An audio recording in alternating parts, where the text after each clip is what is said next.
Salut à tous et bienvenue sur Petite Voix du Monde. Je suis Laga, votre guide pour cette aventure extraordinaire à travers les histoires d'enfants du monde entier.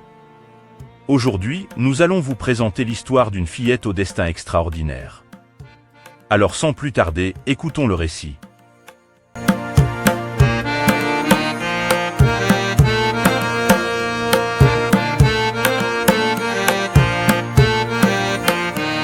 Il était une fois, dans un petit village niché au creux de collines verdoyantes, une fillette au destin extraordinaire. Cet enfant, prénommé Mariem, était né avec un don mystérieux, un don que le village ne pouvait comprendre ni expliquer. Certains murmuraient que son pouvoir était démoniaque, tandis que d'autres croyaient fermement qu'il était d'origine divine. Dès son plus jeune âge, Mariem avait manifesté ce don exceptionnel. Chaque fois que ses larmes touchaient le sol, le ciel réagissait de manière spectaculaire. Des nuages sombres s'assemblaient au-dessus du village, annonçant l'arrivée imminente d'une pluie nourrissante.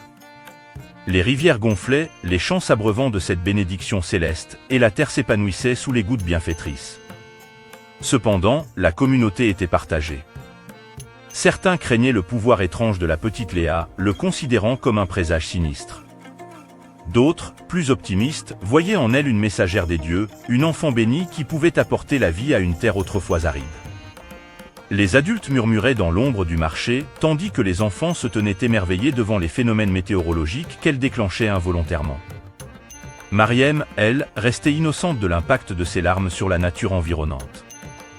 Un jour, alors que le village était plongé dans une sécheresse implacable, les cultures flétrissant sous le soleil implacable, les habitants commencèrent à se tourner vers Léa avec une lueur d'espoir dans leurs yeux désespérés. Les anciens, hésitants mais désireux de sauver leur communauté, se dirigèrent vers la petite fille aux yeux pétillants.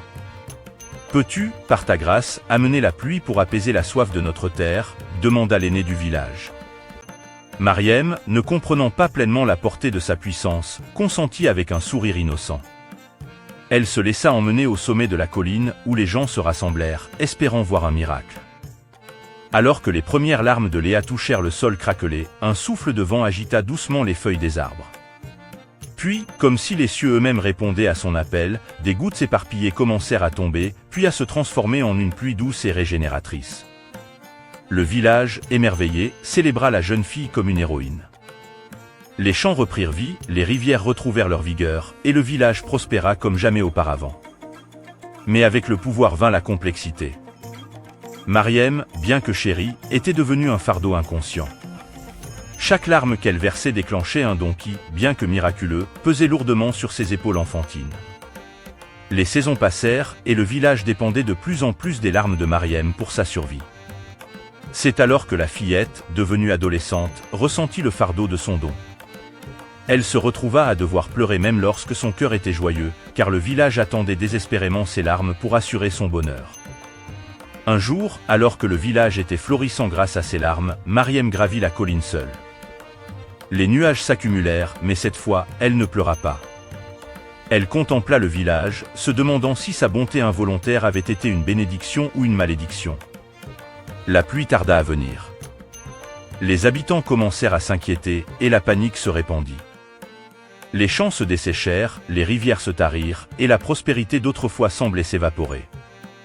Léa, debout sur la colline, ressentit la pression écrasante de son don. Alors qu'elle observait les regards anxieux de ceux qu'elle aimait, une larme solitaire roula sur sa joue. Comme si le ciel lui-même reconnaissait son sacrifice, les nuages s'ouvrirent, et une pluie bienfaisante arrosa doucement la terre. Mariem, les yeux brillants, comprit alors le pouvoir de la bonté désintéressée. Elle réalisa que sa mission n'était pas de subvenir aux besoins égoïstes du village, mais d'offrir ses larmes avec amour et compassion. Désormais consciente de la dualité de son don, Mariem continua à partager ses larmes avec le monde, mais avec la sagesse de comprendre que la bonté véritable est celle qui naît du cœur et qui, telle une pluie bienfaisante, nourrit l'âme et la terre sans contrainte. Merci de nous avoir rejoints dans ce voyage extraordinaire à travers les histoires merveilleuses des enfants du monde entier sur Petite Voix du Monde. Continuons à célébrer ces petites voix, à apprendre les uns des autres et à embrasser la richesse de notre monde. Restez à l'écoute pour nos prochaines aventures en Afrique et partout ailleurs dans le monde où nous découvrirons davantage d'histoires d'enfants extraordinaires. N'oubliez pas de vous abonner, d'aimer cette vidéo et de partager notre chaîne avec vos amis. D'ici là, prenez soin de vous et à la prochaine.